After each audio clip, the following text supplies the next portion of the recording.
Venkat belongs to the Siddhi tribe, one of the many forest-dwelling communities living in Sirsi, Karnataka. Located on the northern part of the Western Ghats of Karnataka, Sirsi has 80% of its total geographical area under forest cover.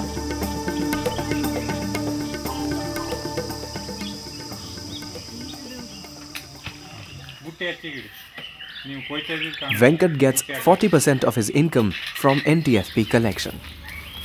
With such high dependence on the forest, sustainable harvesting of the NTFPs is something ingrained in him. Resin is an important NTFP for him. It is used as incense in many religious ceremonies all over India.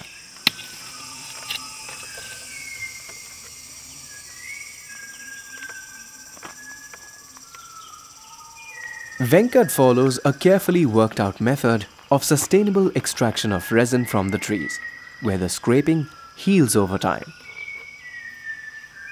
ಇದು ಮುಂಚಿಂದು ಇದು ಕೂಡು ಹೋಗಿದೆ ತೊಟ್ಟೆ ಒಂದು 3 ವರ್ಷಕ್ಕೆ ಕೂಡಿದೆ ಕೂಡು ಹೋಗ್ಬಿಟ್ಟು ತೊಟ್ಟೆ ಮಾಡಿದ್ರೆ ಕೂಡ್ತದೆ ಈ ರೀತಿ. However, he is worried about the unscientific and unethical methods of collection deployed by the big contractors. Contract ಕೊಟ್ಟಾಗ ಬಂದ್ಕೊಂಡು ಅವ್ರದ್ದೇ ಜನ ಬಂದ್ಕೊಂಡು ಕೊಡ್ಲಿ ತಗೊಂಡು ಒಳಗೆ ರೌಂಡ್ ಮಾಡಿ ಅಲ್ಲಿ ಸಂಗ್ರಹಣೆ ಆಗೋ ಬಗ್ಗೆ ಇಡ್ತಾರೆ. ಇಟ್ಟು ಅದು ಧೂಪ ತೆಕ್ಕೊಂಡು ಹೋಗ್ತಾರೆ ಅವರು, ಹಿಂಗೆ ಹುಟ್ಟಿನಲ್ಲಿ ತಗೊಂಡು ಹೋಗ್ತಾರೆ. ಆಮೇಲೆ ಅದಕ್ಕೆ ಇದೆ ಈ ರೀತಿ ಹುಳ ಅದ್ರದ್ದು ಒಳಗಿಂದು ಅಂದರೆ ಎಲ್ಗಿಂದು ಇದು ಪುಡಿ ಇದು ಕೊರೆದು ಅದು ಮರ ಹೋಗ್ಬಿಡ್ತದೆ.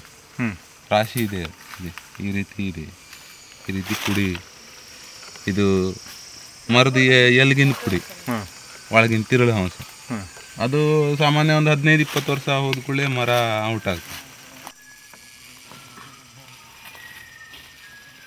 ಸಮಸ್ಯೆ ಇದೆ ನಮಗೆ.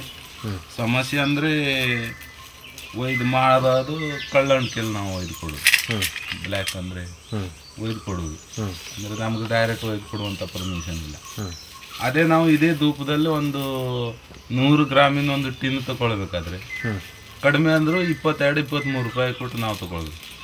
ನಾವೀಗ 60 ರೂಪಾಯಿ ಕೊಟ್ಟಿದ್ದು, 100 ಗ್ರಾಮಿಗೆ 20-22 ರೂಪಾಯಿ ಕೊಟ್ಟು ತಗೊಳ್ಬೇಕು. ಆ ಕೆಜಿಗೆ ಎಷ್ಟಾಯಿತು? While for Venkat, it's a struggle to sell the NTFPs, for the trader, it's business as usual.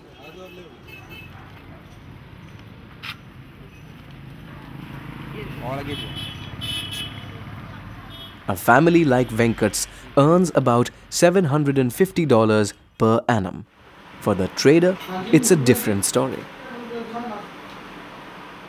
ये हमारा समझो 1-1.5 करोड़ का बिजनेस हो जाता है एक साल में, सब प्रोडक्ट मिला के. For many of the traders, NTFP just means money. There is little concern for the impact of over-harvesting on the forest. Many of the prime NTFP trees like resin and cinnamon are today under the threat of dying. Concerned about the over-extraction of NTFP by the contractors, Narasimha from Prakriti undertook a detailed study using remote sensing to understand the state of the forest here. 1.45 meters. This involved extensive field work. The idea was to map the resources using state-of-the-art technology and then relate it to livelihood and protection of biodiversity. Based on their extensive research and work at the ground, Prakriti has now established a nursery to try and regenerate some of the severely affected NTFP species. More than 1,000 saplings of important species have already been nurtured here.